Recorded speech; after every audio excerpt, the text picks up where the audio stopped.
Battlers, I am back. Welcome to another episode of the Knighted Podcast Roster Review Edition. Well, Battlers, Roster Review is all about breaking down the squad and making sure everything is in the right place, exactly like our mates do at ABC Development. So whether it's fixing up your home or building something brand new, they will make sure there are absolutely no weak links in your lineup. And the best part, Battlers, it's as easy as ABC.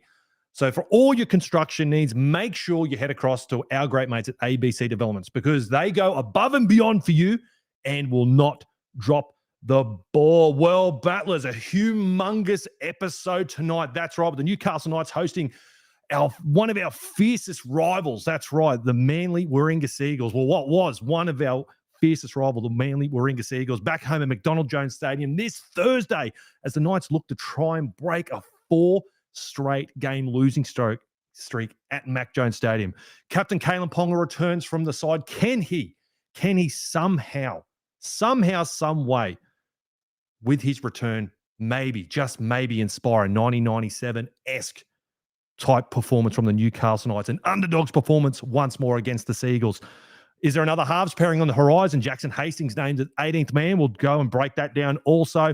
And you know, Battlers, I have a special guest that you know and love joining us on tonight's show. So, Battlers, sit back and get ready as we take a look at the Adam O'Briens and outs of this week's upcoming clash against the Seagulls. Let's go. All right, Battlers, that's right. First things first this week. Representative player. He's represented his state, Queensland. He's represented Australia. He's one of the most beloved Newcastle Knights. That's right. Debuting all the way back in 1992, retiring in 2024 with 223 games in the red and blue. Introduced into the Knights Hall of Fame. Two-time premiership winner, 1997 Clive Churchill medalist, Knight number 68. You know him.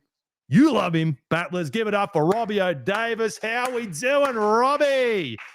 I haven't got the energy you got, but give me 4 more beers. I'll catch up with you. How you been, mate? I'm great, mate. I'm great. I'm 52 years young and, mate, feeling the best I've ever felt. Other than the brain. The brain's about, it doesn't go real good these days, the brain, but the body's still flying. Mate, you're looking fit. I tell you what, mate, if this injury stick keeps plaguing us, AOB might be on the blower to you, mate. We might need to put you on the sting or who knows, mate, maybe back at fullback. Well, I always keep my body fit because I'm an ugly man, so I take the focus. Oh, come on, mate. I've never said I'm a good-looking bloke, but I've had plenty of people say I've got a good-looking body, so I work on my strengths.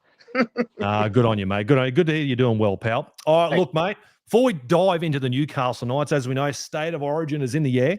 As a proud Queenslander, mate, I need to ask you the question. What do Queensland need to do in Perth to stop the Blues, mate? I suppose the nice supporters will hate it, but I would actually chuck Hammer back there at fullback. He's worth 4 points to any side, straight up. So a guy that's in form, scoring tries, I'd probably put him back. I'd get Kalen coming off the bench as an impact player. Once again, it sounds pretty stupid, but I remember he come on a couple of years ago when he first made his first appearance for Queensland and just tore New South Wales apart. I don't think they ended up winning the game in the end, but just the way that Kalen played off the bench on lazy forwards looked amazing. So something similar as that. And then when they said the other day that Daly Cherry Evans played well, which we don't give a crap about on Thursday night, we don't want him to play bad. Mate, the guy did, and up in Queensland played just as good, if not better. So I think that he'll come to an end, So he's not Alfie Langer, He can't play forever as Alfie did. So I think Daly's come to origin standstill and bring Dearden through, think about the future, see how we go there. I'm not so sure about the guy from Fogarty. Yeah, maybe some players are just made for origin, some players aren't, so I'm not so sure about Fogarty, but just little Dearden change. If they want to muck around with the forwards, they can do that, but the forwards, the forward battle, how are you going to beat guys like Payne Haas? So it doesn't give a shit who you put in there. You've got to stop the big rooster. So, and when they get on a roll, guys, it doesn't matter what team's trying to stop a guy like Payne Haas. He just put big bodies in front of him and try to pull him down. If he gets on a roll, the whole team gets on a roll. And then you got bloody a centre called Latrell that's as him. So, and he's where Hammer's probably worth a try to Queensland. Latrell's always worth a try to New South Wales, So Yeah, definitely. Game out and start the game all over again. But yeah, just tiny little changes. I'd put informed player like Hammer back at fullback. I'm a bit worried. Mate, there's no better person qualified than you, mate, to talk about, not only Origin performances, but certainly at fullback. So you're thinking KP back to the bench and bringing in the Hammer to start at fullback, eh? Yeah, well, KP's he's going to end up being the best player we've ever seen. He's just the way he moves laterally. He's got 3 metre step laterally and moves forward and laterally in the same speed, and no one's ever seen that before. The NFL players over there on drugs do stuff like that, and he's just a freakish talent. And he's never been taught, I think, to play fullback. He stands 60 yards back on play one, and I get in trouble for all this sort of stuff. I just study the bloke. That's all I do. And he runs out of the defensive line and play 4 and 5, try to make the tackle on the kicker when he's supposed to be back there catching it, and just little stuff like that. He jumps with the wrong knee in the air and he puts a knee up in between his elbows and all little stuff like that. So he's a bloody good player, but he's just not the best fullback. So there's a lot better fullbacks than him. And I was actually watching KP the other night, and I was on the top of the grandstand up in Suncorp Stadium. And what I did see is that he's getting the habit of getting in front of his halves back at club level.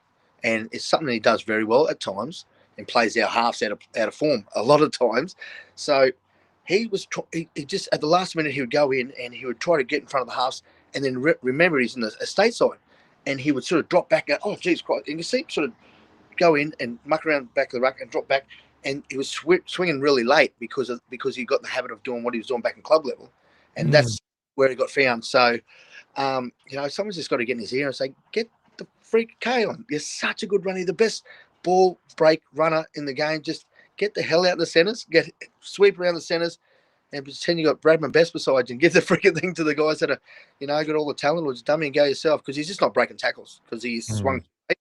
But yeah, to have him in our side on the weekend, and we sort of missed Bradman a bit, I think. Absolutely, yeah. Body, and and KP can show him, the ball a few times, and then make a choice whether he goes or gives it to him. And I'd hate to be having both of them bastards run at me, trust me. So I'm glad they're on our side.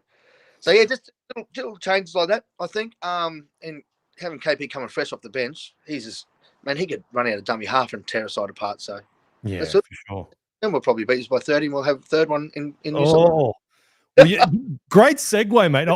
This has always intrigued me, Robbie. I've always wanted to ask you this, pal.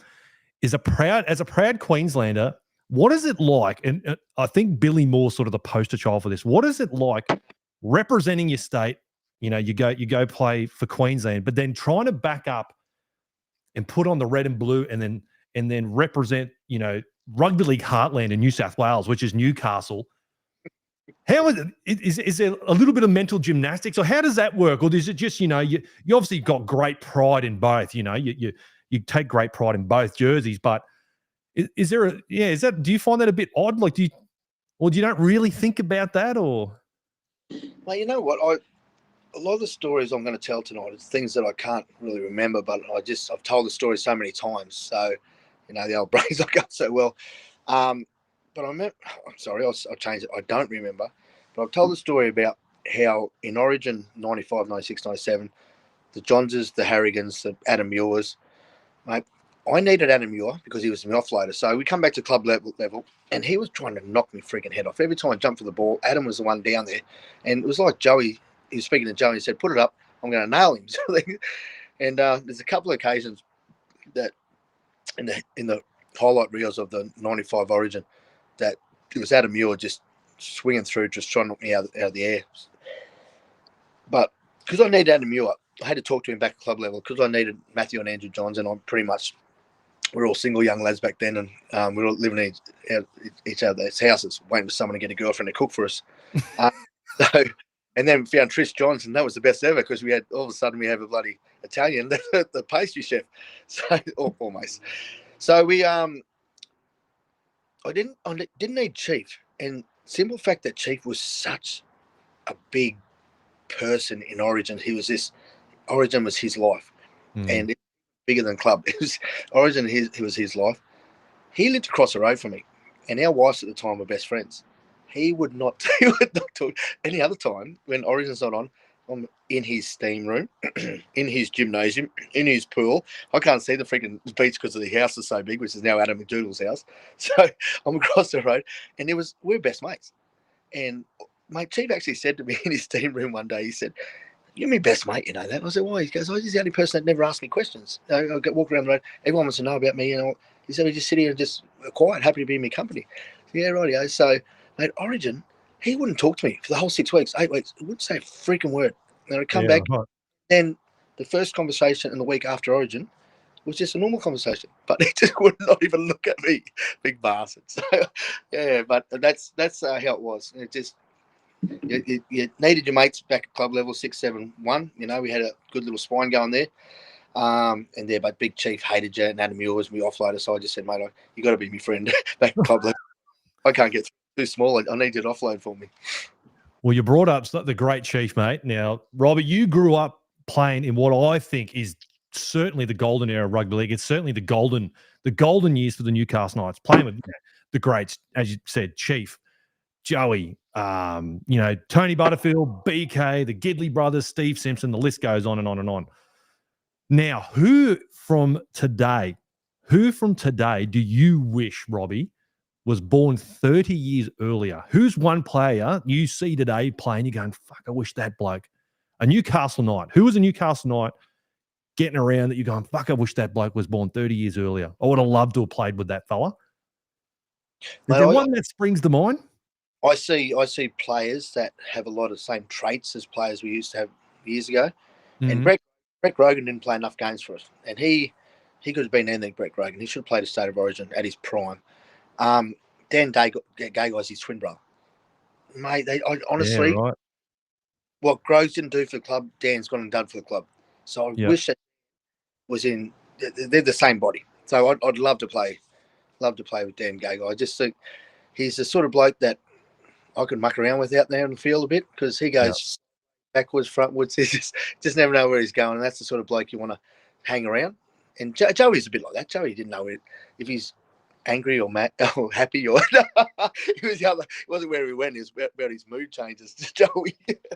But yeah, no, we're talking about this the other day about wingers that could score back in our era if you could touch the corner post. Who would score the most tries? And Darren Albert come up, obviously. He was a kid and just super quick, and he touched the corner post heaps and got not so many tries when he did that. Tamana Tahu would just be an athletic freak. He come in really highly. But the number one person was Michael Hancock. Michael Hancock was the most popular. Oh, yeah. And if you could touch the corner post, but he was that strong. He was bench pressing 300 kilo or something. He was that strong. He didn't need the corner post. He would run over you anyway. But Tamana Tahu was a really popular pick from Newcastle Knights and Albi, that if you could touch the corner post back then, they'd score a million tries. And kids, they're so good. But we're talking about guys that could make it in this era and back in that era and all that. So obviously, the guys like me that are tiny little blokes. Now they brought that six to go rule in, which is a stupid rule. I could survive in the game for the rest of my life because right back in the game. But I just went, how about this kick out? How about this Pangai Junior? How about this Payne Haas? How about the athletic ability? And they are so big and athletic these days because they don't road run anymore. It's all about stuff. It's all about weightlifting. It's all about supplementation. It's all about sort of stuff. I said, no one can match these guys, that their athletic ability. No one's even got close. I thought our guys were just the best athletes in the world. And then I seen one of these guys, you or one of these blokes I follow on here, on that Instagram, put a picture of BK setting me up for 2 or 3 tries in a Penrith match. And BK was the best lateral mover. Until I seen that, I never realised he's as good as Kalen Ponga going sideways. He was just going around and strong, and he was big, and he was out of control. I think he took, what's them bloody I don't know, the trucky tablets to keep him awake. He take 5 of them before every match.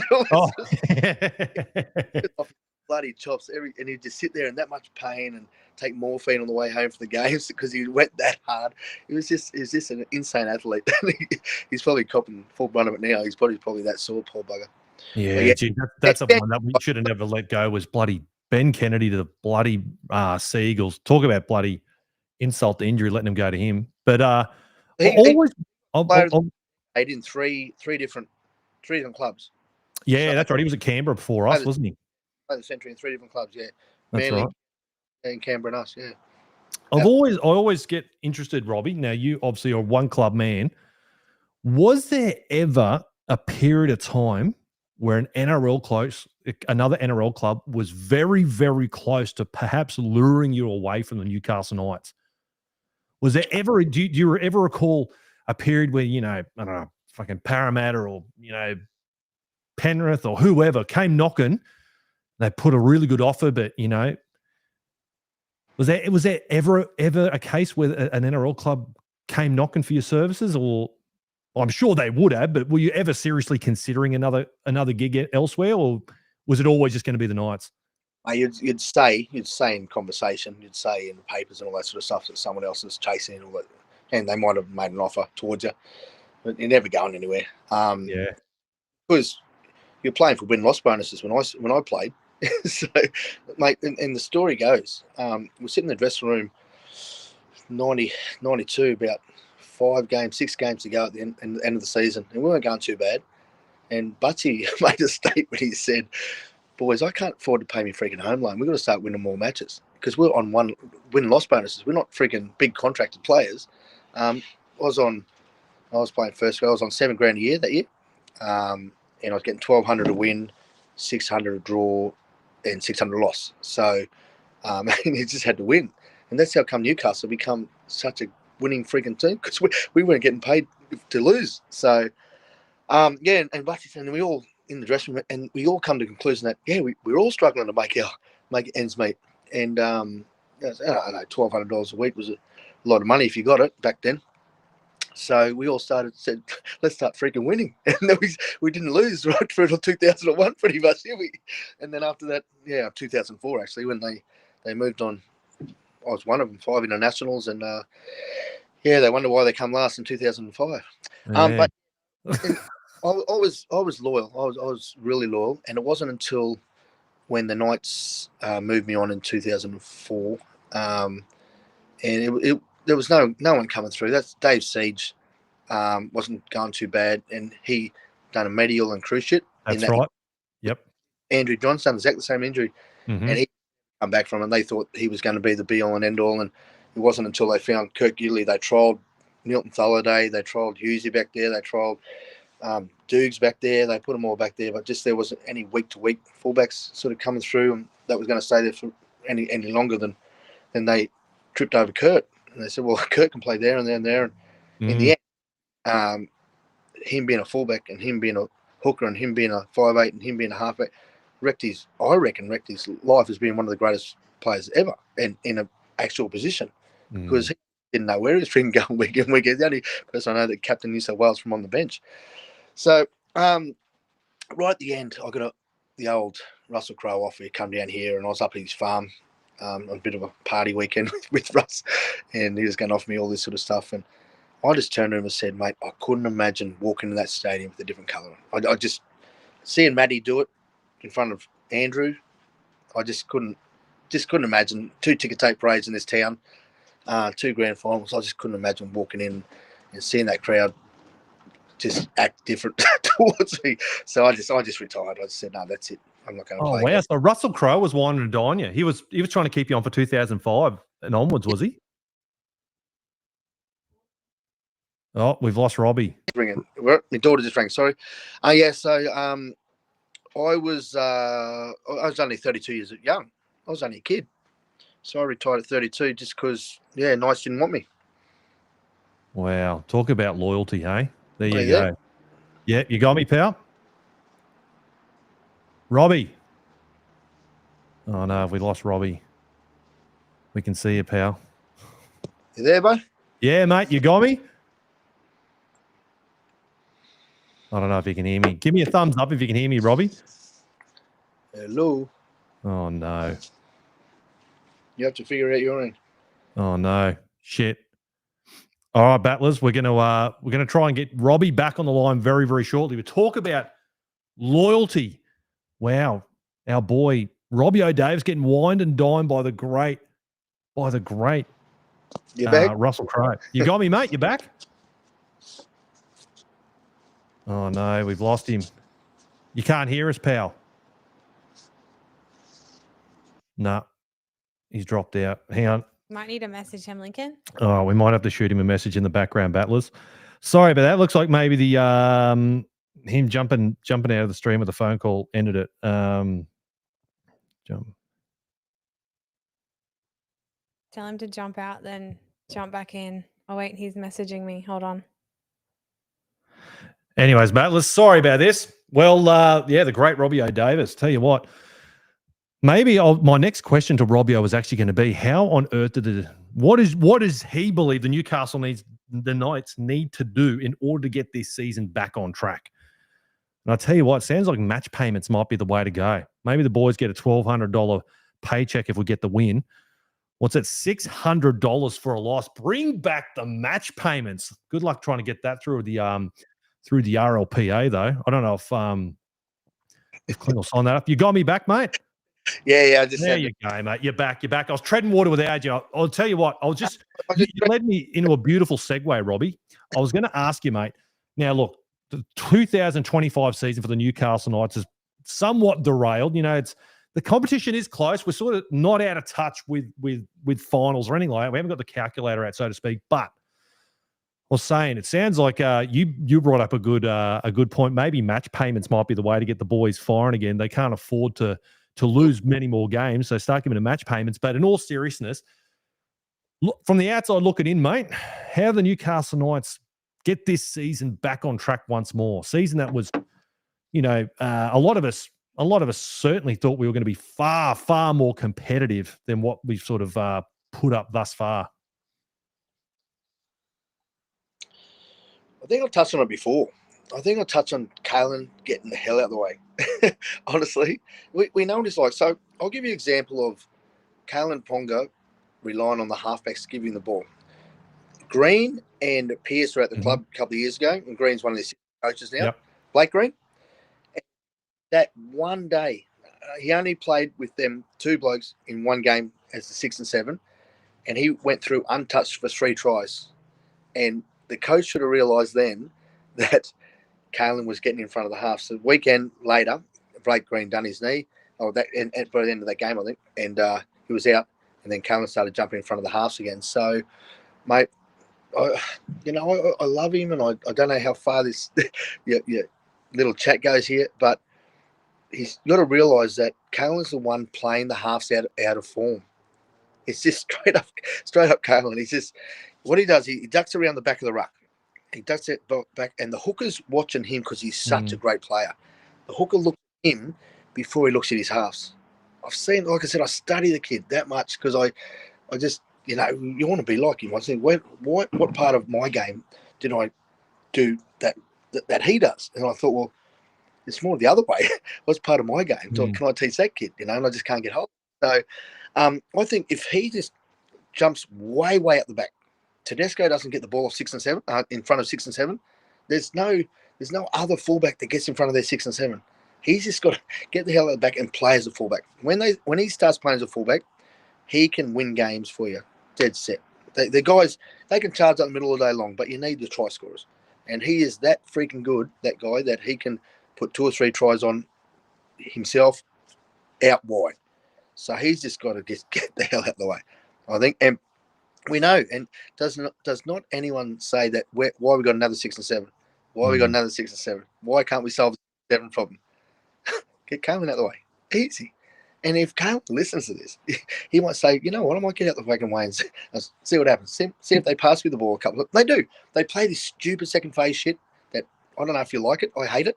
And it's just like getting over the advantage line. Every time they pass the ball back 20 metres, they then got to run 40 metres to get further than the defensive line starts. So I just don't get second phase at all. And we played it back in 92 with David Waite. We started the whole freaking thing. Greg Bellamy bought back in 98, 99. Otherwise, second phase wouldn't bloody exist if it wasn't for Dave Waite. And like I said, we started it. And they didn't know how to defend it then. And then they figured it out the next year how to defend it, so they stopped playing second phase. And then Craig Bellamy come back and said, "Oh, you know what? We'll bring it in, and we'll bring fucking Billy Slater and see if they can catch that prick." So that's how that all started. And all of a sudden, they got this super quick fullbacks swinging to the outside, and they're getting on the outside of the bloody guys that are sucking the defence in, and it's all sort. But I just think our forward pack, they're big, they're strong, they're numbering up, they're hitting hard. They had a really good defensive record at the start of the year. They're doing the job really nicely, and just the 6 and 7 are nervous. They don't know whether they're getting the ball in the hands or Kalen's going to jump in front of them. Mate, you're the king of segues, mate. I'll tell you, because my very next question, and then, as I said, you have the most qualified opinion of anyone I know on this subject, mate. Now, a guy that's risen through the ranks, he's their leading try scorer thus far for the season, our boy Fletcher Razor Sharp. Absolutely killing it. Some scintillating form for our boy Fletcher Sharp. Now, there's a raging debate at the moment. Kalen Ponga playing fullback, or do we keep Fletcher Sharp? Because a lot of people are sort of saying, well, it looks far more effortless when Fletcher's doing his thing there. He's obviously scoring a lot more points. You know, we're still waiting for this elusive Kalen Ponga try for the Newcastle Knights, and then within 5 minutes of Fletcher Sharp running back at fullback, taking while KP was on Origin duties, within 5 minutes Fletcher Sharp has scored a try from fullback. You know, it's taken 11 weeks for KP to do it, and then all of 5 minutes, and Razor's picked one up from fullback. So the question I pose to you, mate, is long term for the Newcastle Knights. You're looking at these two guys. What are you thinking about? Is KP out net going to be what you feel like you're just going to hedge your bets as your long-term fullback, or you really, really liking what you're seeing from Fletch, or do you think we can develop him into a half, or what's your feelings with Fletch? Mate, I got absolutely nothing to do with the club, so it doesn't matter what I say. Mate, I don't walk it. So, everyone's talking about how good a 580 is. Well, how good with the ball in his hand. Does anyone see where he scores his tries? He ain't scoring them up the middle. He's scoring them as a fullback. So he's passing the ball, and they're making half little breaks, and he's backing them up, and he's going to run away as a fullback and scoring tries. Just because he's got number 6 on his back doesn't mean in every game this year, all his tries have been fullback tries. So he's fullback all day long. But now we got our boy there. So if Kalen wants to go play in front of halves, he's got to be up there. And the debate's always going to be like, we trialled him there, we trialled him there. But, you know, it's 2 or 3 games, and make a lot of tackles and all that sort of stuff is – you can always hide a halfback. Don't worry about that. There's plenty of Craig Fields. He didn't make a tackle his whole freaking life without Craig Fields. So you can hide halfbacks in a hell of a hurry. So if he wants to get in there, and I think Brown and Ponga in 6 and 7 will be just as good as, you know, Sharp and Brown. I really don't know. He's a really good ball player. And the good thing about Kalen is he's going to play lateral. He's not going to play out the back. And he wasn't making breaks and all that sort of stuff, but he was playing sideways when he was playing 5'8", and that's what I like. I like guys that like to get over the advantage line.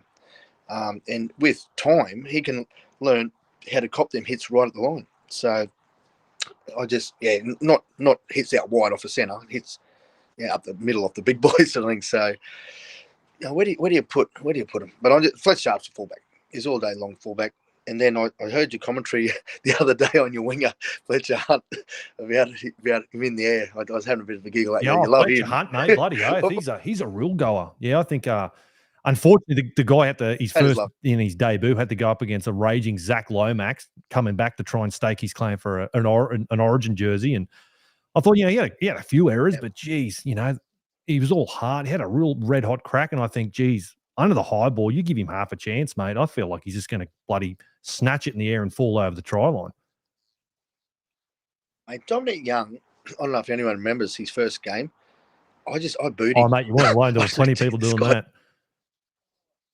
And I just dead set thought, this guy's as handy as cancer. He had absolutely nothing going for him whatsoever. And the next game, he runs the length of field and scores a try. And then he does it for the whole year, and then does it for 2 years. Then we go, holy shit, what an athlete. So you all come in, you're all nervous, tension, your biggest gig. These guys have bloody been there for a long time, some of them, and you're playing against some of the best players in the world. You've got to be nervous as all shit. And like Tamana Tahu, Owen Craig, all them blokes, they they struggled when they first come into first grade, but because they were trying to do the tricky shit they did back as kids, and it just doesn't work in first grade. Then all of a sudden, when they get good at being a first grader, the tricky shit comes back, and they started being good at it again. So I reckon there's Fletcher Hunt. I reckon he's got plenty in him. I reckon he's got a shitload in him. I don't know if anyone paid any attention to. This is pretty important.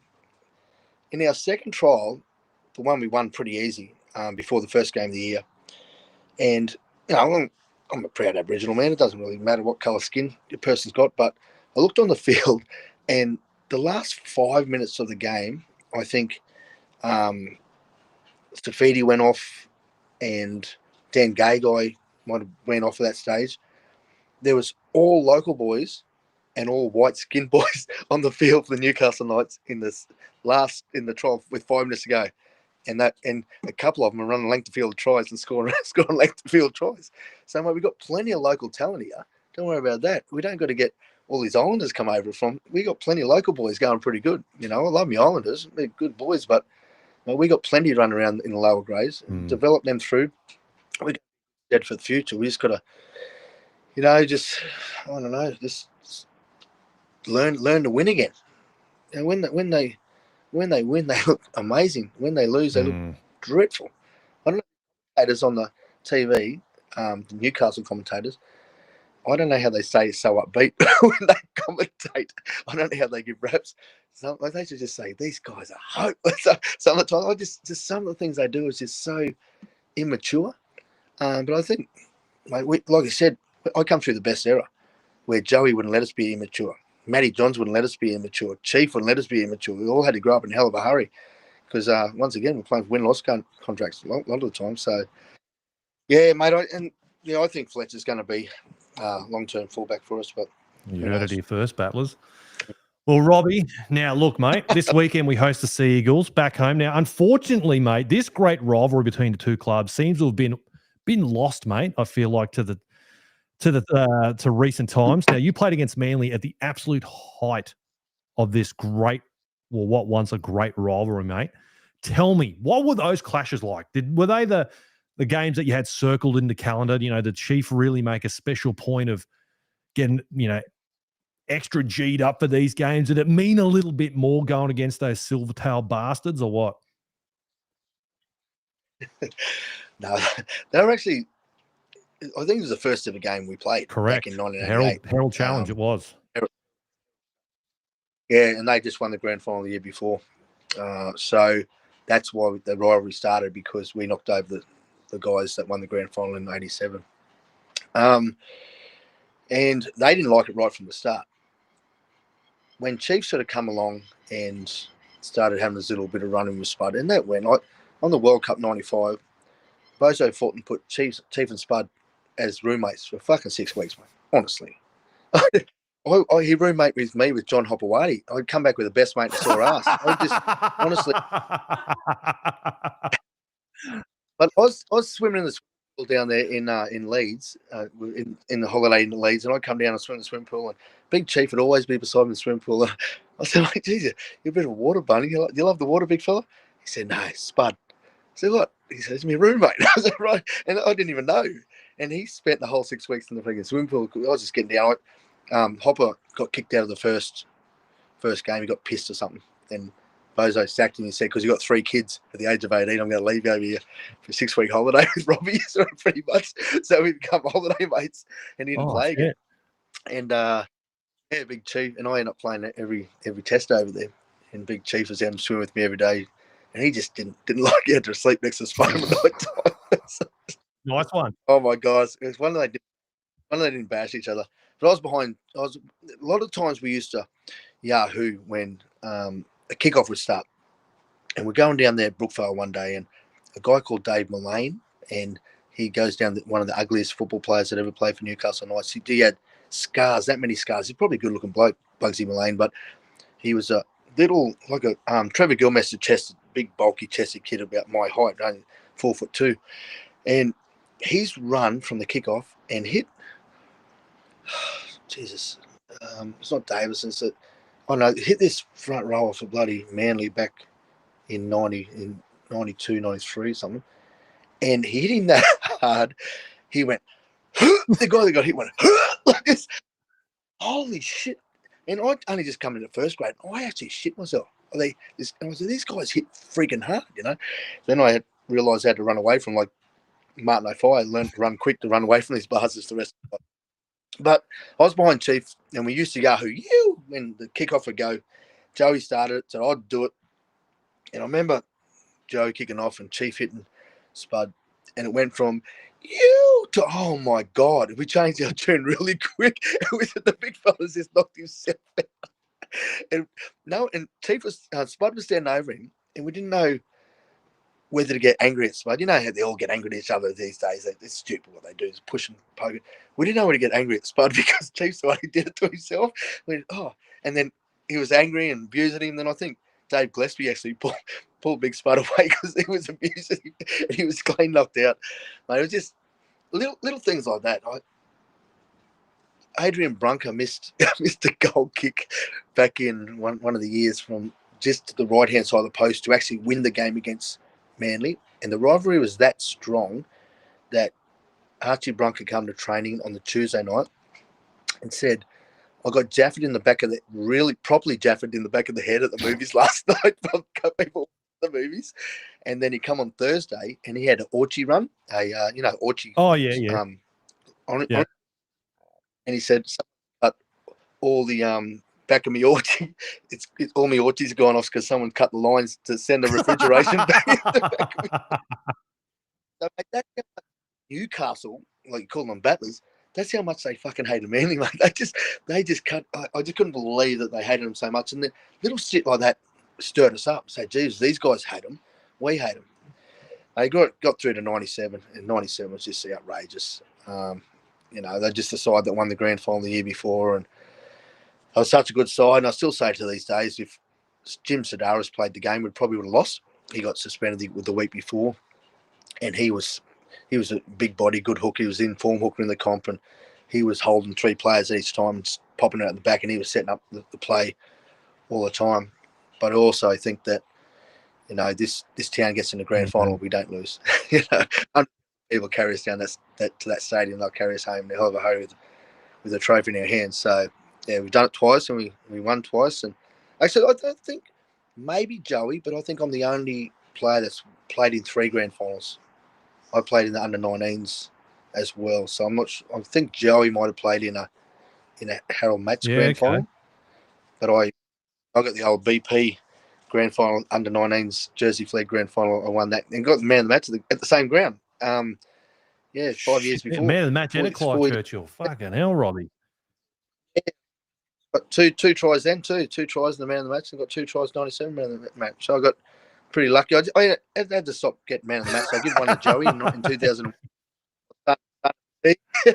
Well, mate, I need to ask you, because I have a theory on why, but why do you think that this great rivalry that, when we came in 88 had been forged, and then it said 10 years later and 1997 was an absolute fever pitch?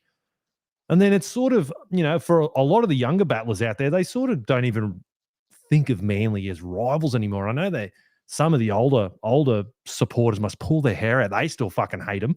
But why do you think? Can you pinpoint, or do you have sort of maybe a hypothesis as to why do you think this great rivalry that once was is sort of just dissipated and just isn't anymore? You got had the great rivalries between, the Roosters and Souths and, Cronulla and St. George, and it could have been one of the great NRL rivalries, and it's just seemed to have been lost to time. Yeah, it's Lancer. We started losing. We went through a whole 10-year era where we just didn't win games. We went from 94, 04 to 2014 pretty much. We had 1 year or 2 years in between that good. Rest of bloody, we're getting spoons and all sorts of stuff, and we're just losing. So everyone just lost. We're just losing all the time. So let's just drop we're going to beat Manly sort of thing. So I talked to the Manly players more than I do the Newcastle Knights players. That's unfortunate, but like I said, I was good mates with Hopper. Hopper, it's not about the arse. It was all about me just being a good mates with Hopper. It wasn't an enjoyable trip. It's just just a trip. But I spoke to him 2 nights ago about his son and just telling him to settle down this weekend, and because he's playing pretty. But I went to a speaking gig up in Coolangatta, was it Tweed Heads just recently, and I was pretty excited about going back to the old stadium where Tweed Heads played Wally Lewis. I made the last ever tackle on Wally Lewis in his whole career there, and I was pretty pumped about going and seeing the old Tweed Heads Stadium, Seagull Stadium, and drove into the car park in Craig Field's cars. Craig Field picked me up from the airport, took me to the ground, and it's gone. I almost cried. The Leagues Club's still there, Tweed Head Leagues Club, where we've done the function, but the ground is like just a suburb now. Like, I just couldn't believe the Tweed Heads. Like I said, biggest part of my life was tackling Wally Lewis for the last ever game there when it's 20-all draw. And just couldn't believe there's no stadium. It's just all development. So I went in, and the people at my table were Dave Gillespie, Nick Kosseff, bloody and whoever played for Manly in 1997. There was a whole freaking guys there. And I went up on stage and I'm talking. Now I'm talking about how amazing I could stand up there in front of these blokes. And Craig Field was raising money for his club. He was the coach of Tweed Heads. And obviously they all supported him. And I said on stage, it's amazing how guys that growled at me and tried to knock me head off for so many years and now sitting there, befriending me at the table, we're all having a beer and all that sort of stuff. I said, there's one bloke in particular, and he got me in 97 grand final. He put me rib cage through my arsehole. I said, he chased me for years, this bastard. And as I look over now, and I just looked at the table, he's fallen asleep watching me talk on the stage, and Dave Gillespie was he was that dozing off. He had the big fat belly, and now but I laughed my whole life just watching this guy that was so angry and violent falling asleep as I was telling my stories. You bastard! That made me angry towards Manly. But then when I got drunk with them for 2 days, actually, so I become mates with them all. But just the simple fact that through that period we lost so many games against her, and people didn't care anymore. We're just happy to win 8.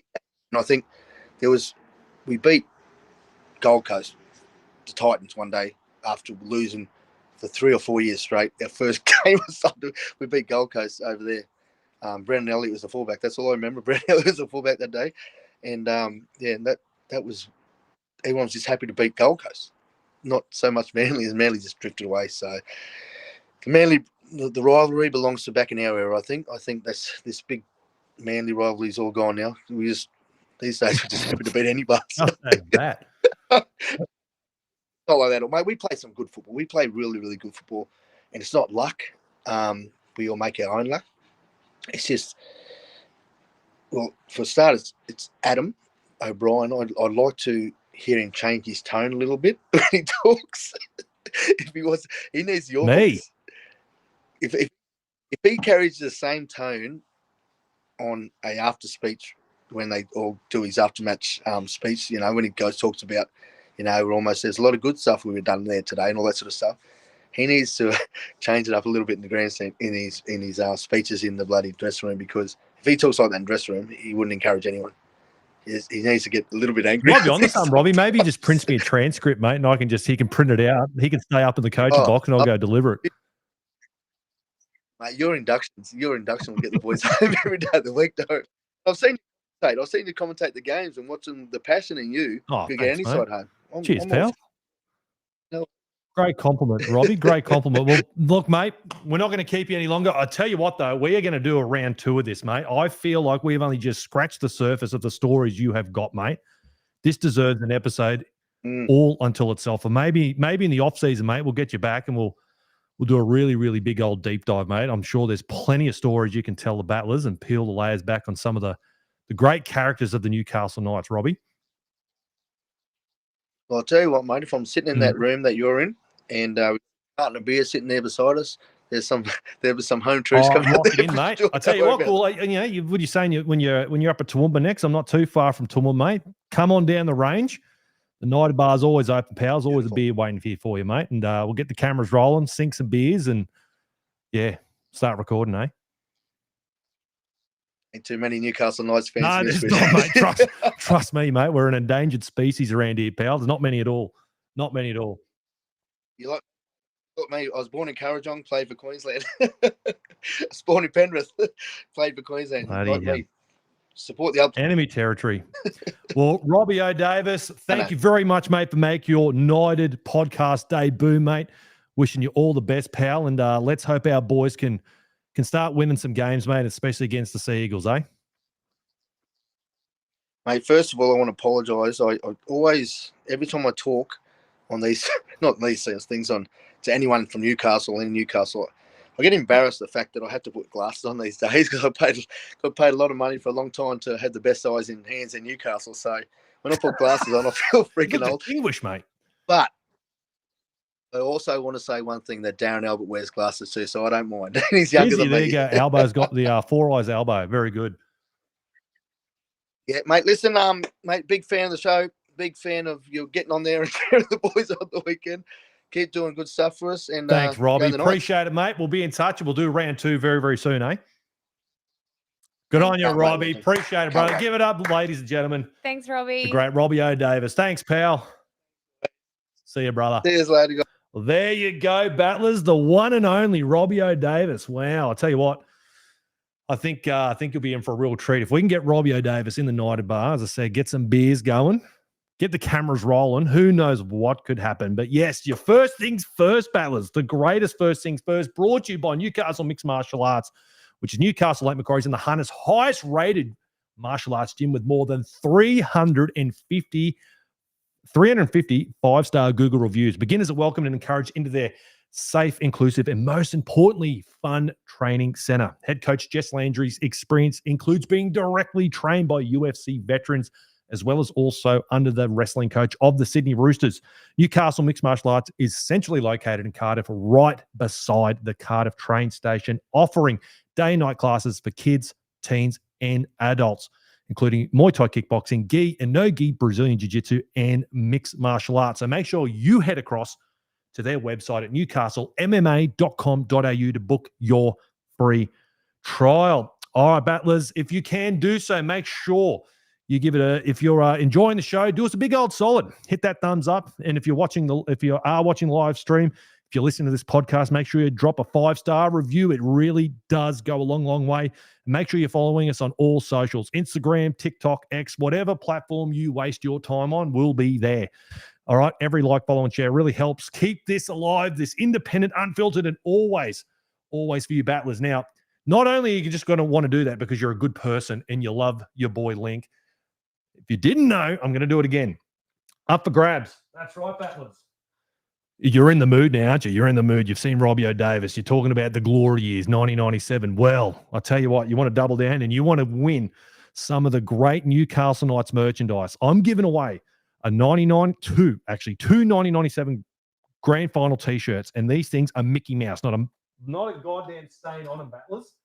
All right, we've got the cartoon Knight one, which everyone knows and loves. We've got this premiership one also, and a nice 3/4 clean skin V-neck Newcastle Knights jersey to go along with it. All right, you're down the dumps and you're thinking season 2025 isn't what you want it to be. Well, go on the running. All you need to do, step 1, you're going to go find us on YouTube. You're going to subscribe there on YouTube. Step 2, you're going to go find our brand new Spotify.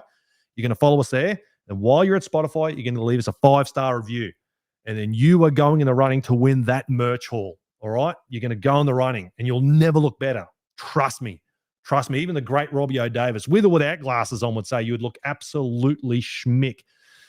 But yes, all right, now before we go dive headfirst into the game on Thursday, let's take a look at the Knighted news. Now, battlers, unfortunately, our boy Tyson Gamble, he can't stay out of the surgery room. Not only back in early March did he have that back surgery, then he had a broken nose back in round 7. Now is it a broken hand or a broken thumb, one or the other?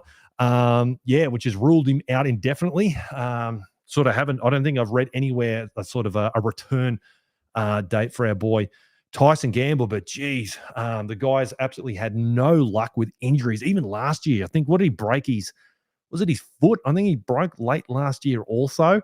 So the guy has gone under the knife so many times in the last 24 months. So wishing our boy Tyson Gamble a speedy recovery there. Now, this one's a nice feel-good one, Lou.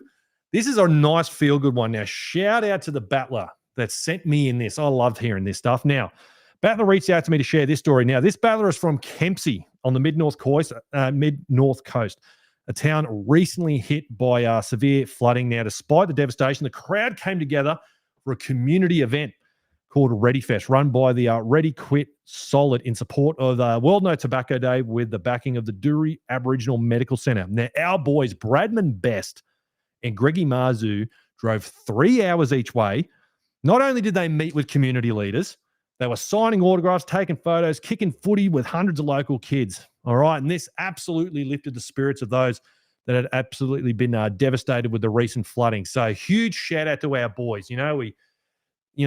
All the media is quick to criticize these guys, but this stuff doesn't get enough media. And doesn't. That's so good. How good is that? Eh? So shout out to those two boys. As I said, 6-hour round trip for these fellas to go do that. Greggy Marzu, so the Lethal Left doing their thing on the mid-north coast of New South Wales. So good on you, Brady. Good on you, G-Train. How good is that? All right, let's do it. Let's take a look at the upcoming clash. That's right. The Newcastle Knights will be hosting the old foe, the Manly Warringah Seagulls, back at McDonald Jones Stadium this Thursday, 10 to 8, I should say. 10 to 8 sounds better than 7:50. 10 to 8 this Thursday. Mac Jones Stadium, as I said, trying to snap a 4-game losing streak. I think I saw Robbie O'Davis wince in the background when I said that. He's going, Christ, how has this once great fortress become to this? 4 losing games in a row at Mac Jones Stadium against the Manly Warringah Seagulls. And you all know I'm on a crusade. I'm not as pessimistic as Robbie. I want this rivalry back. I feel like sports is built upon rivalry. It's built upon hatred. That's the theatre. That is the theatre of rugby league. And the Newcastle Knights need a rival. Everyone needs a rival in life. It's like watching a good series, good season. Absolutely. An antagonist, a protagonist. That's what we want. I'm sure plenty of the old battlers are going, fuck yeah, Linc. Absolutely, mate. Stoke those flames once more.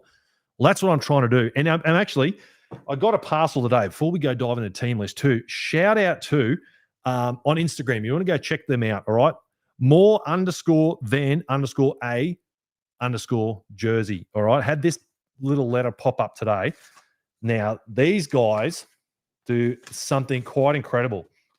Now, this is what I've ordered from them. I'm not sure if you can pick that up on camera, but it's the 1997 Optus Club Series Finals little sleeve badge. How good were these back in the day? So I've got to get this sewn on.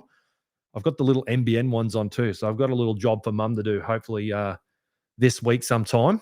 Unfortunately, I'm not good in the laundry.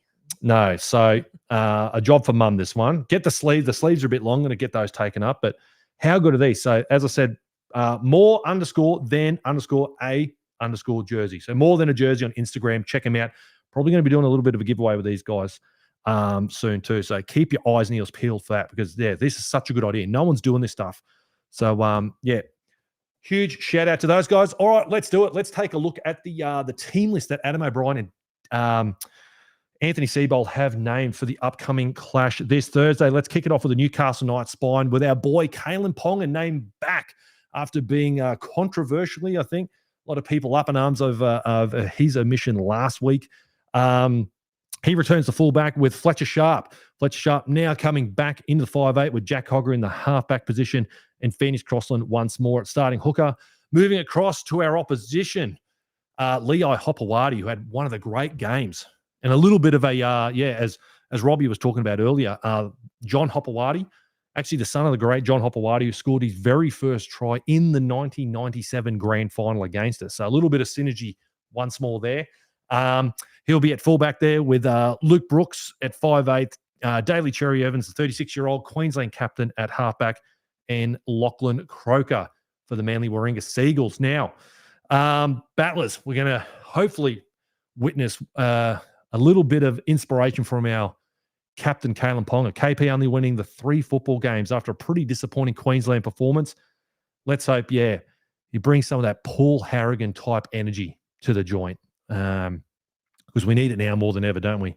The spine, much like what we were talking about last week, if the big boys aren't firing, we've got to hope they're going to start thinking outside the box a little bit. Start thinking a little bit outside the box. If we're getting absolutely dominated through the middle, we've got to start kicking a little bit smarter. maybe a little shifts out wide, little short side plays. Speed it up with a little bit of rugby league shape, tip on, sweep plays, all that sort of stuff. We want to see a little bit of that. If it is, we're going to get to the fourth shortly. If we find ourselves in that same predicament where it's real messy in the middle and we're not getting over that advantage line, we're not sort of bending the line in that regard, like what we're doing late in the game. As I say, Jaden Brayley came in, I feel like he really he sparked the attack for us more than anyone last week. And lo and behold, then you started seeing some shape on the right. They started sort of breaking them up a little bit. I know, like the Dragons, they might have had the cue in the rack a little bit. But, things started happening. Again, little short side raid on the left. Our boy, the flying mullet, fortunately caught napping there, but it could have quite easily been a try there also. So let's just hope we lean into a little bit of that. We can't be this tough. I don't think Adam O'Brien's got this tough, gritty team that's willing to hang in the fight. When you can, what are we completing at, on average around 70% or something? We're not going to win football games that way. So if we find that the Seagulls are going to drag us into that sort of game, let's just really lean into that expansive football. I feel like that's going to be our way to victory. But now with the spine, Jackson Hastings, as I alluded to earlier, named 18th man. Could this quite possibly be another halves combination? Is there a little bit of smokes and drakes with Adam O'Brien with this one? Because we haven't yet seen the Sharp Hastings combination, and who knows? It might be exactly what we need.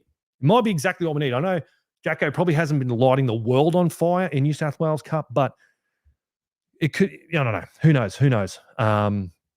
I'm excited for it. You comment away. You let me know. Do you want to see that late change? Put Manly in an absolute spin. Jackson Hastings in another halves combination. Maybe that's the way to go.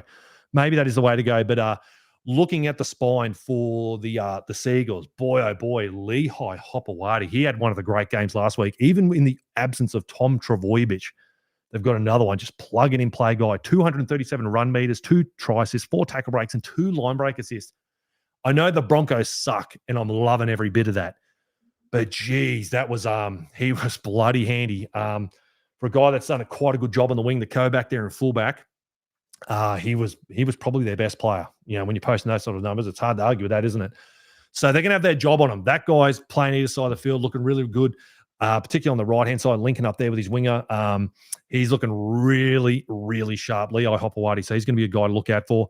But let's move along, shall we, to the outside backs. The Newcastle Knights with the Schiller instinct named once more with Dane Gagai.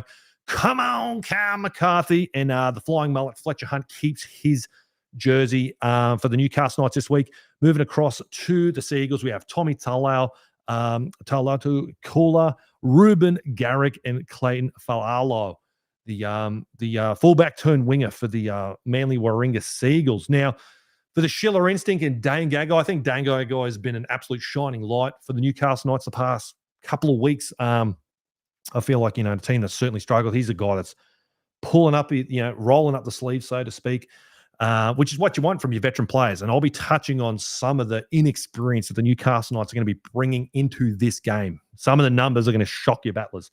But yeah, that's what you want. That's what you want from your older players. And the Schiller instinct, we all know, words out, it hasn't been confirmed yet, but Dom Young's arrival is coming. And what's that going to do for our boy Schiller? Well, he's going to be wanting to put in big games. He's going to go, no. He's the guy that just bounced off the Bondi. This is my jersey. So let's hope we see a really strong performance from James Schiller. Because absolutely, he's going to be looking over his shoulder. And he wants to give Dom Young a fight. He doesn't want to just hand over this jersey. So keep an eye out for Schiller. I think Schiller could be in for a really, really big game this week. Kyle McCarthy, as I touched on last week, I really feel like he was a real unsung hero. Marking up against a raging Moses Sully. 21 tackles, only 1 missed, which I thought was a really, really commendable effort for a guy. Only 4 NRL games. I think we've got a real good one on our hands with Kyle McCarthy. I'm loving what I'm seeing from our boy Kyle McCarthy over there. With Fletcher Hunt, if Fletcher Hunt is named, we'll get to it in a little bit on the extended bench, Greg Marzu, but if Fletcher Hunt is named, for the love of God, can we please, 2 or 3 times, that's all I ask, high kicks, shape to go right, kick left, one-on-one opportunities, he'll do it. I swear, you give him 2 or 3 opportunities, he's going to get at least 1 try. Or the opposition's going to fumble it. It is what it is. I'm sure all you battlers completely and utterly agree with me there. We want to see some contested balls from our boy, the Flying Mullet. Sorry, Lincoln, before you go on, Mick said yes, Jacko in. And Christopher said, may as well try something. What's the worst that could happen? Yeah, I'm with you. It could be a complete and utter masterstroke. Who knows? Wouldn't that be just funny? We're sitting here just thinking, wow, Jackson Hastings was the missing piece this whole time that they refused to play. It'd just be hilarious. We come through, Jackson Hastings comes back in, and we just light the world on fire. It'd be pretty funny. But yeah, looking to the outside backs for the Seagulls, leading try scorer, 8 tries. Cooler there, parked up on the right centre there, scored a bag to try last week, but geez, the winger on the right edge too. As I said, the fullback turn winger, young Falalo there, scored Manly's first 2 tries last week and filling that vacated spot, thankfully, for Jason Saab, because Jason Saab, the last 5 times he's played us, he scored a bloody try in each one of those games.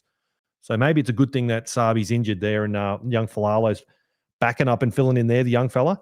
But I tell you what, if the Manly Warringah Seagulls dominate us in the power game in the same fashion that the Dragons did, this back line, no offense to any Dragon supporters that are tuning in, is far more lethal. This back line will do a hell of a lot more damage if they can get the field position. If we were playing them last week and we put up a performance like we did, it would get ugly very quickly. You know, the Dragons got 20 on us. Was it 20-6? This Manly team, boy, oh boy, you know, they dominated the Broncos. And I think the scoreline, honestly, probably flattered the Broncos a little bit, to be quite honest. So, yeah, we really, really have to be winning that middle. And because, yeah, they got a seriously good back line. Cooler there last week, 144 run meters for Cooler. Garrick, 132 run meters. Talau, 145 run meters and 167 for the young Falalo. So absolutely dominating. So these guys, the Manly Seagulls, they've got a really, really good depth there in the outside back. So certainly going to be on Adam O'Brien's radar for sure. Now let's move along to the forwards for the Newcastle Knights with our boy, Mr. Foot Fetish, Dylan Lucas, with Try Pierce Paul parked up on that right edge, our only try scorer from last week, with Tyson Frizzell and Brodie Jones as starting props. With Leo Thompson, obviously out with taking that early guilty plea for that. I think it was a grade 2 crusher last week. And Matt Croker keeps that number 13 jersey heading into this week. For the Manly Seagulls, Hamole Olakawatu bagged 2 tries last week, selected for the Blues in the number 20 jersey. So well and truly still on Laurie Daly's radar there. Ben Travojevic for the other back rower, Ethan Bullymore, and Sipley comes in for the injured Josh Aloioi in a bloody stroke of luck for the Manly Warringah Seagulls. Bloody Aloioi goes out, and then Sipley's back after serving a 4-game suspension. We seem to have the worst luck in the world with forwards, and they get a stroke of luck, which is super unfortunate. And Jake Travojevic returns also after missing 2 games with a concussion. Also now for the Newcastle Knights, I'll be circling back to this a little bit regarding our bench, but boy, oh boy, our forward stocks, haven't they taken an absolute pizzling? J-Saf still 1 to 2 weeks out. Leo Thompson's out for a month. Adam Elliott, 12 weeks with a bicep. Paul Bryan, shoulder injury indefinitely. Our whole forward regiment gone. And I think even Jack Hetherington, he's picked up a shoulder niggle too. That's why he's been thrown, onto the extended bench also. So taking an absolute battering at the moment, our forwards. So Tyson Frizzell, for me, is the guy. He needs to be the guy who puts up his hand more than anyone, even more so than Kalen Ponga.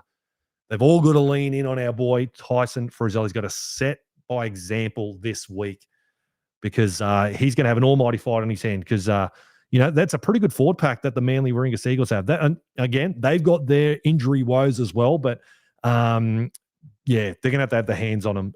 He's going to have to set the tone really, really early, Tyson Frizzell, because that Dragons game came out way too slow, never really recaptured it, and in the second half was pretty poor also. We just got to keep that intensity up the whole game. Don't want to be blown off and through the middle of the park once more. That'd be very, very disappointing if we see a repeat of that because I feel like that's one thing we haven't been too bad at. Before last week. I tell you what, I'm really rubbing my hands together for. I think it's going to be a really, really good battle. It's going to be that battle between Olakau'atu and our boy, Mr. Foot Fetish, Dylan Lucas.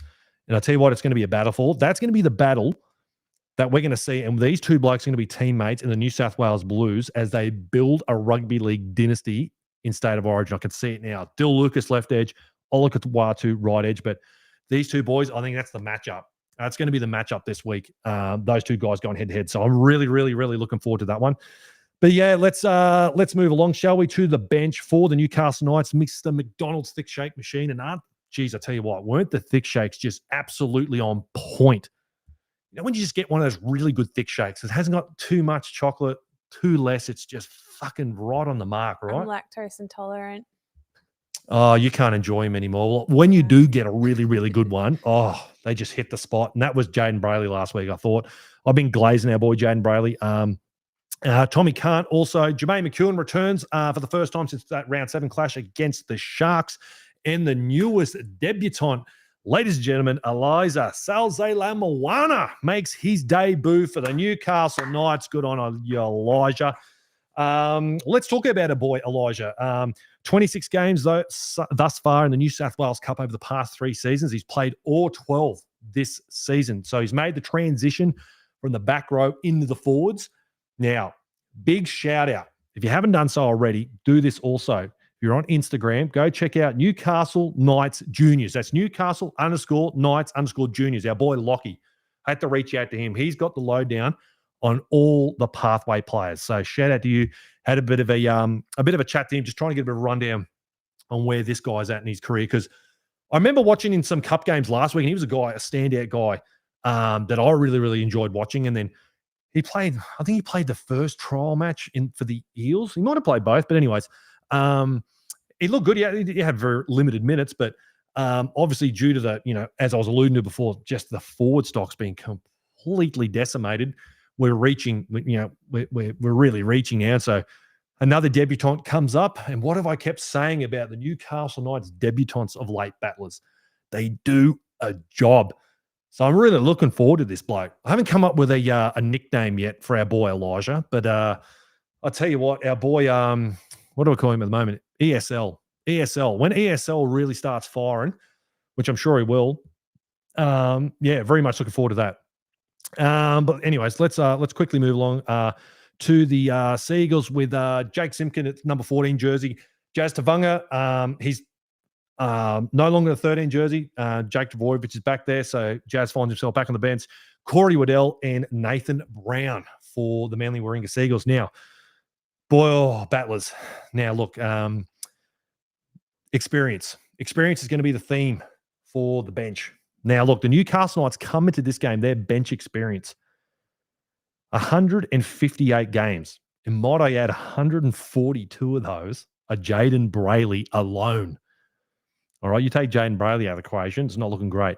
158 games of experience for the Newcastle Knights. On the flip side, the Manly Warringah Seagulls, 510 games of NRL experience. Big disparity. Massive, massive disparity. So this is why we need the older heads to prevail, set the tone, get the young fellas in line, get everyone on the same page. Because, that's a bloody young bench in it. As I said, a debutant there, young Jermaine McEwen, only 4 NRL games to his name, 12 for young Tommy Kant. So massively inexperienced. So what's that? There's only between 3 blokes, 16 games of experience on the bench. And then you add the flying mullet in there. What's he's on 4 games. Kyle McCarthy, he's on another 4.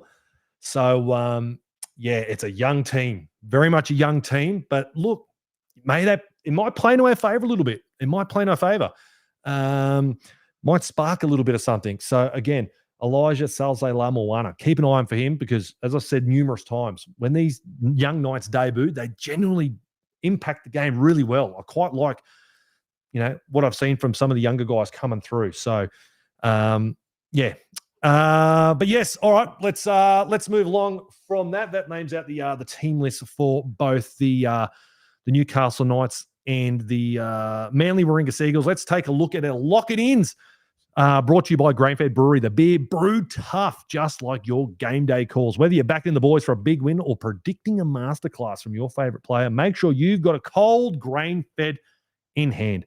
Bold flavors, bold predictions, lock it in with Grain-Fed. All right, my lock-it-ins this week, Battlers, KPP, try-scoring machine. Well, he might just turn out to be that.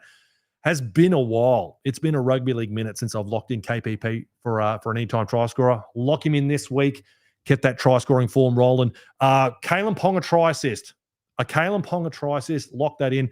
I've got the Knights 50% possession. It's going to be right down the guts, this one. I've got the Knights making their 10 offloads. I've got the Knights to score in the last 5 minutes. We've had so many junk time tries. I swear to God, it's in the last 5-10 minutes. The Newcastle Knights seem to bag a try. Lock that in once more, and I've got a halftime margin of 6. I'm not going to say who, but I feel like it's going to be close. I feel like I'm hoping we've learned a lot of lessons from last week, and that Nitanian field defense back home. Maybe get a couple of those old boys. Maybe Robbie can get on the blower to some of these boys, or Bedsy, or Butts, Chief, and say, this is how you fucking play Manly at home, boys. This is how it's done. So lock it in for that this week. And all right, what have some of the battlers got, Lou? We'll take a few of these. What do we got? All right, Paul. Fletcher Hunt, anytime try scorer, and Fletcher Sharp, anytime try scorers. Lock in the Fletchers. Yeah, I'm hoping, mate, a nice little aerial threat from Fletcher Hunt. Lock that in. Knights 50 to 55% possession. Knights 70 to 75% completion. A slight uptick on last week. That was sitting bang on 70. And he's got the Knights won the 12 and to win the first half. An air of optimism. Nice, Paul. Very good, mate. All right, what do we got here? Christopher Wilson. Sharp anytime. I've got to think I've just got to ban Sharp anytime try scorers. I swear everyone's just going to be copying and pasting that. Sharp anytime try scorer. Hopewadi anytime try scorer. Mate, those both in scintillating form at the moment, those two boys. So, yep, hard to argue with those ones. Nice to complete between 75 and 80. So, yep, an uptick from last week. Manly to miss 25 to 30. Mate, I hope it's fucking far more than that. We're just breaking them all over the joint. Knights won the 12. Knights to score last. Loving it. Optimism. Very good. All right. Fight. Knights. Clinton, what do you got, mate? Sharp 2 tries. Ponga a try. As I think I'm going to have to ban the fucking razor sharp try scorers here. 55% of the ball for the Newcastle Knights. 40 to 50 tackle breaks. 12 plus Knights. Upset win. Knights to score first. Ooh, big win. Big win by the Newcastle Knights. Thank you very much, Clinton. All right, we'll take a couple more. What do we got? All right, Justin, what have you locked in, pal? Hunt to score a double. Love it. He deserves it, mate. I said he was absolutely dudded last week.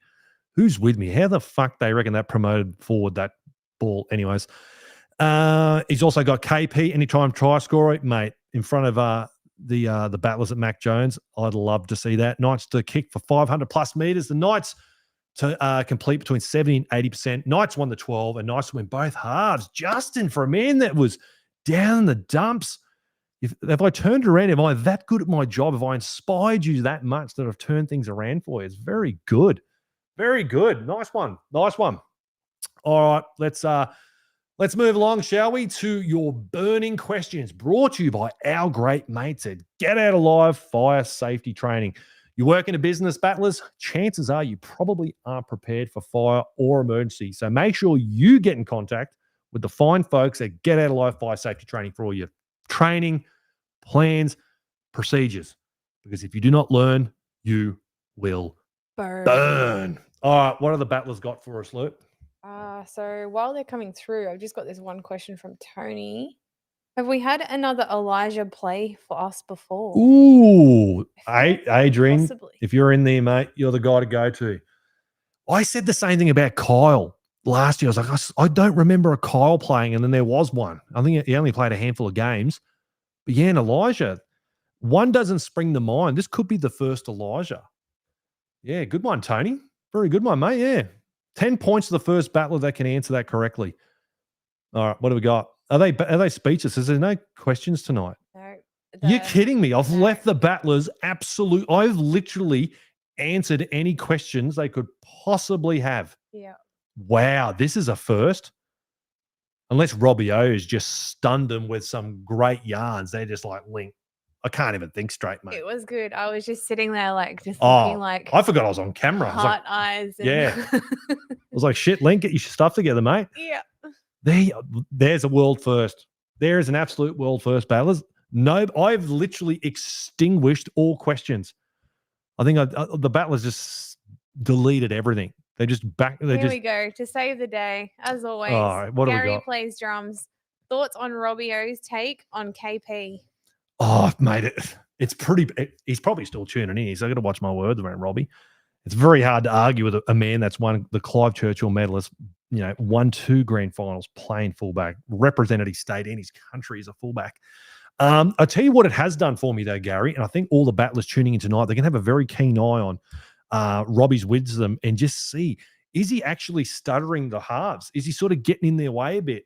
Because I've often thought that maybe the issue is like the first when Kalen doesn't play and we perform better, when you remove Kalen from the equation, it's almost like the Newcastle Knights, their first priority is, okay, we need to get Kalen in this spot. That's the forefront. Instead of playing eyes up and what's in front of him, it's, let's just play to get Kalen in these spots or this shape or whatever. But you remove him from that and they go to playing, eyes up. They lean into their own individual strengths. I don't know what he would have to say about that, but I'll tell you what I am going to do. I'm going to be keeping a close eye on what Kalen does in and around the middle there, and what he was saying about the hooker. I found that fascinating. If I'm seeing Jaden Brayley and Phoenix sort of poking up and looking where KP is first before his first receiver, it's always really. This is what's so good about talking to some of these older footy players, mate. They just see stuff so differently, eh? Paul said, question, more of a statement. Well done getting Robbie on the show. How great. How did you manage that? Oh, mate, Robbie O's. I tell you what, this is going to be another shout out to Robbie O. Now, the great Robbie O'Davis, a real good mate of mine, was going through a tough period with a cancer battle. And all of us boys, we reached out to all these rugby league players and whatnot. I think I might have told this story before. And Lou, you put this massive montage. I think we were thinking, we'll get a 5-10 minute video. It ended up being like fucking 45 minutes. We had to put it over 2 videos. Oh, it was huge. And it was, Braith and Asta, Fatty, Blocker, all these names. Anyways, Robbie O's was that big. It was that big.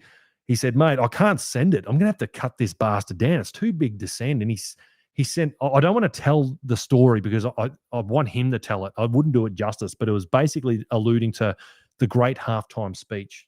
The pre-game speech that the Chief gave before they ran out in 97. He was just so gracious and just absolutely, mate, what do you need? Blah, blah, blah. He was one of the first to get it back to me and gave me a call on the phone. And ever since then, mate, we've stayed in touch. I always love, it's always good to hear that you feel like ex-players are doing the club justice and doing certain things. So that was kind words from him. So just a larrikin, mate, just a real good bloke. I'm looking forward to the day he steps into this bar. Imagine that, actually, a night's watch with Robbie O'Davis and Linc in the United Bar. Let's do that. Yeah, let's do that because his family's not far from here. So I'm sure we can make it work. I'm sure we could make that work. Justin's asked, what kind of beers would you share? What kind of Robbie beers? It'd be a game day lager, mate, straight from grain-fed. The only beer of choice come game day, mate. So make sure if you haven't got your rituals, your pre-game rituals, head across to grain-fed. Literally not even that far from the stadium. I swear, battlers, it's the coldest beer closest to the stadium that you could get. A mere 5-minute walk straight out of Mac Jones. Beautiful spot. Go get a cold grain-fed, a game day lager in here just before we go pound the Seagulls into the core of the earth. Nicholas has asked, is Phoenix doing too much in defense that he's not as impactful in attack? Is that because he moves to lock when Jaden comes on? Possibly. It is weird how you see so many of these guys. I kind of like it when you see like the hookers have a rest and come back, but they don't sort of seem to do that. Adam O'Brien doesn't seem to like doing that.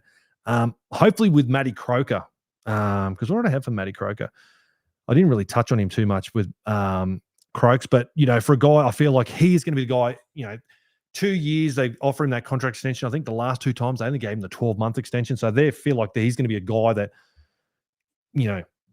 is going to take over from Adam Elliott, sweet potato, 36 tackles, only 1 miss last week. So 93% tackle efficiency. Hopefully he's a guy that can just keep bigger minutes. I would prefer it if they rested Phoenix, get him back on. I'd have to look back that breakout year he had and sort of trying to cast my mind back to how we played him. If he was sort of playing, I know he was playing big minutes because obviously you didn't have Jaden there. But I would probably like it more, if you had a spell, bring him back on. You got sort of 2 fresh hookers. But he's so tough in defense, man. Like, it's a great strength. It is really good.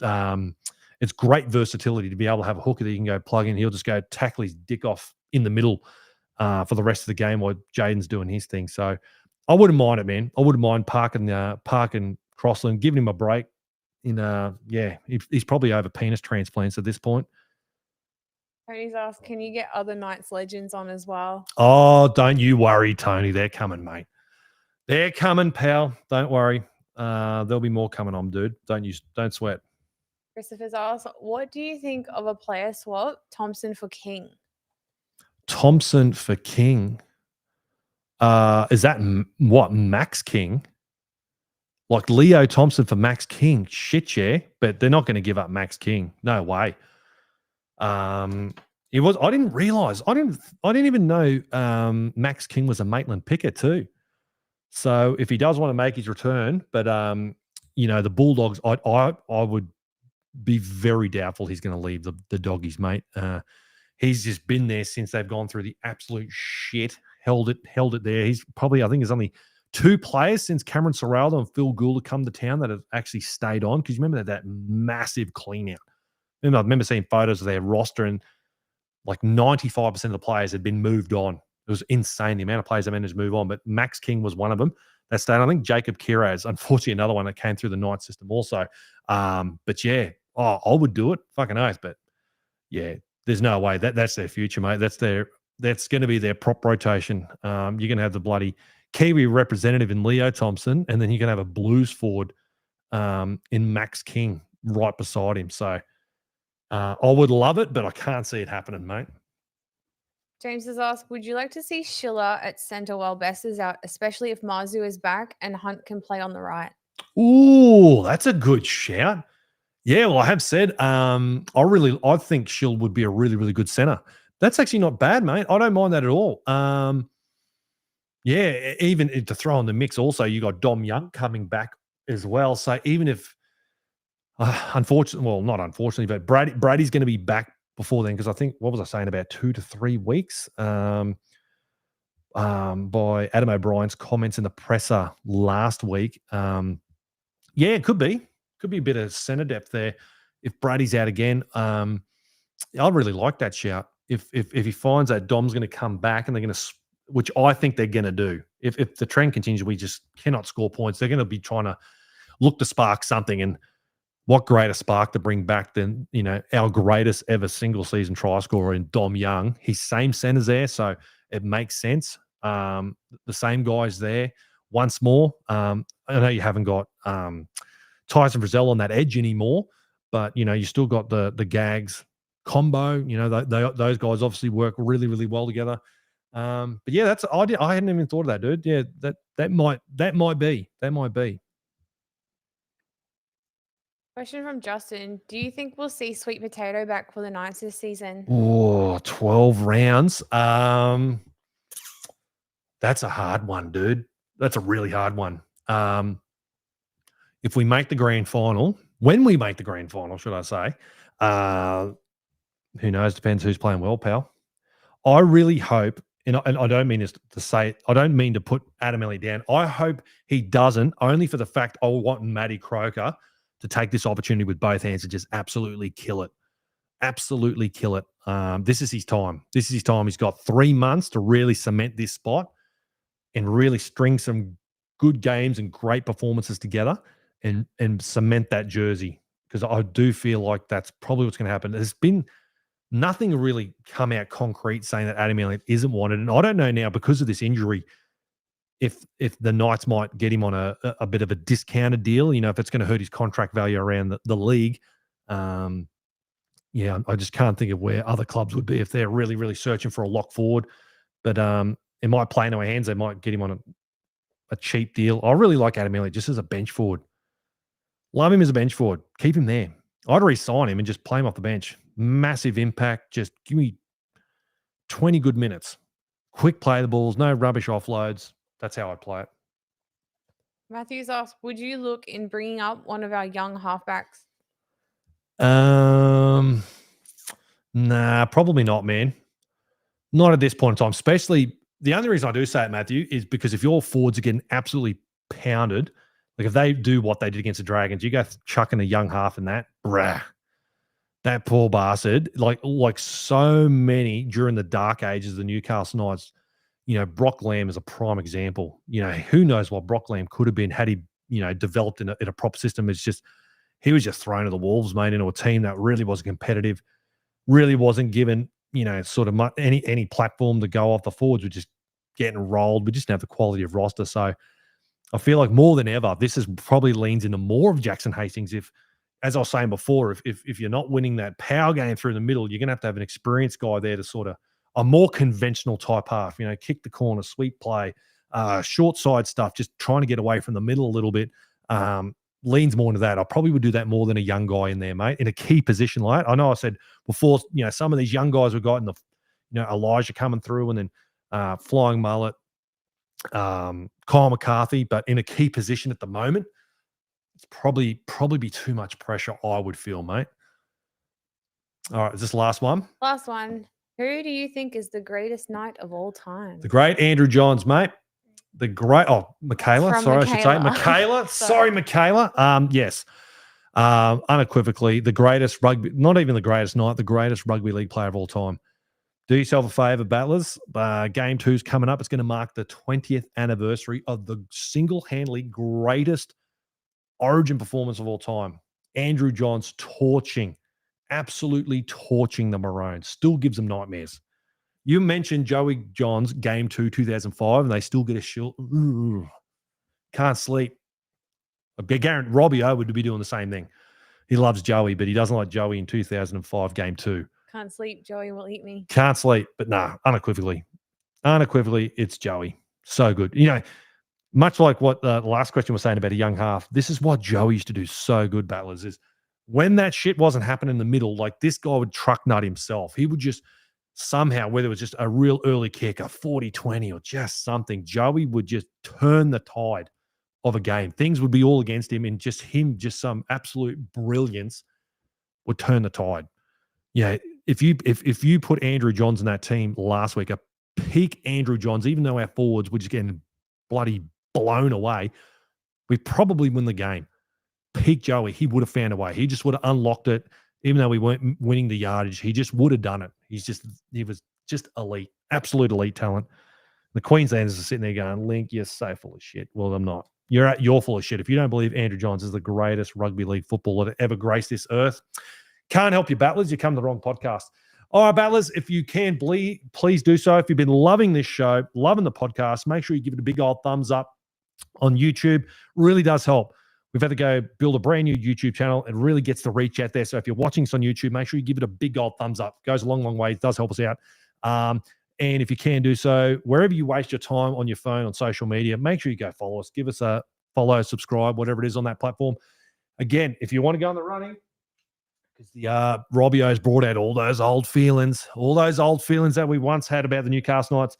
Again, these sexy bit of retro kit from the Newcastle Knights and from the golden era can be yours. All you need to do is go find our new YouTube channel. You're going to go subscribe there. Then you're going to head across to Spotify. You're going to go follow us there. And while you're there, battlers, you've come so close. Finish the job. Give us a big old 5-star review and you will go in the running. I'll probably, I don't know. I'll probably give it a couple weeks before I announce it. But yeah, the Seagulls are coming to town. You'd be thinking, fuck yeah, I want to wear that kit. I want to wear that. Well, sorry to interrupt. Adrian has said Elijah will be our first Elijah. There you go. Knights. Wow, the first Elijah of the Newcastle Knights, record-breaking season. Interesting. Very good. There's a stat for everything.